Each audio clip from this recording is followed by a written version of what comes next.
বিক্রি হয় না, একটাও পার্টি আসে না আমার খাটালে, আসতেই দিচ্ছে না, তো আসবে কি করে? এবার আমি এর দেনা তুলবো কি করে? আর এইবারে গরু না বিক্রি হলে আমার গরু কি খাওয়াবো? ভুসি দেবে না, বিচুলি দেবে না, আমি গরুগুলো কি করে কি করব? আমার সেই চিন্তা, আর কি করব আমি? আর দেনা করে গরু তুলেছি, আমি ব্যাংকের লোন কি করে শোধ করব তোমরা বলো? তাই গরু এতগুলো যেসব গরু দেখছি, এই গরুগুলো সব প্রায় লোন তুলেই করা নাকি? লোন তুলে তারপরে আমাদের গয়না বন্ধক দিয়ে সুদি টাকা নিয়ে আমরা এসব গরু তুলেছি। তাই এখন মুখ্যমন্ত্রীর কাছে কি আবেদন করতে চাইছো? আমাদের মুখ্যমন্ত্রীর আবেদন হচ্ছে এইটাই যে গরুগুলো আমাদের বিক্রি করে দেই। এবারটা যা তুলেছি আর না মানা করে আর তুলবো না, এবারে আমাদের গরুগুলো বিক্রি করে দিই, আমাদের এই আবেদন। গরু কেমন বয়স হতে পারে? কেনা গরু কেরম বয়স আমরা কিরম বলবো বলো? তো মুখ্যমন্ত্রী বলছে যে 14 বছর হলে মোটামুটি গরু বেচতে পারবে, তাহলে চিন্তা কিসে?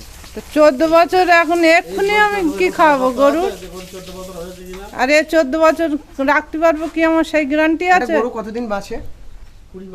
20 বছর বাঁচে, তা এসব গরু 20 বছরের গ্যারান্টি নেই।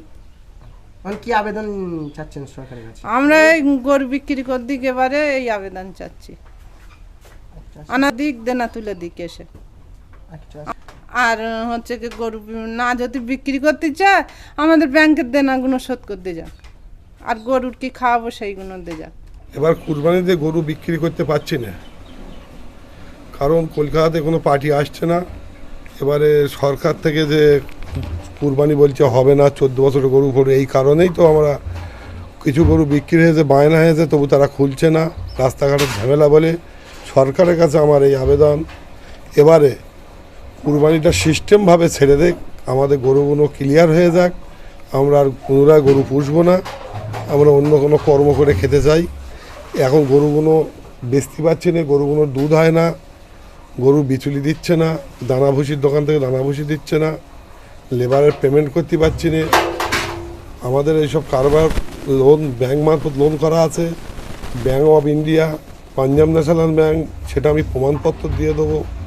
যদি আমরা গরুগুলো বেচতে পারি, লোনটা পরিশোধ করে আমরা একটা অন্য কোনো কর্ম করে খেতে চাই, এইটা চাই। সে সরকার যাতে আমাদের গরুগুলো সাপ্লাই হয়, এটাই আমার অনুরোধ।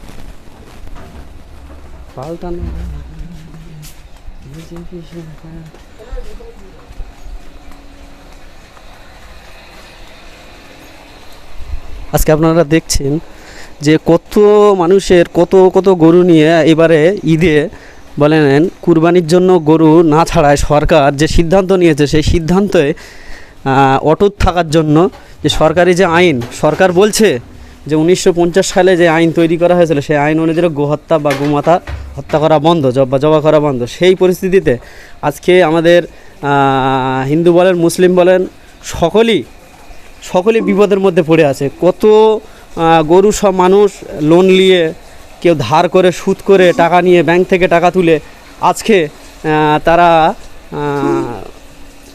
কিছু গরু তুলে সেগুলো বিক্রি করবার জন্য। কিন্তু সরকার যে নিয়ম আইন লাগু করেছে, তার জন্য শত শত মানুষের পাল্টানো দরকার এবার বিজেপি সরকার, পাল্টানো দরকার এবার বিজেপি সরকার, পাল্টানো দরকার এবার বিজেপি সরকার। আমরা চাইছি দর্শক দেখো আমরা বিজেপি সরকার এসে কি করেছে। ঘোষপাড়া এইদিকে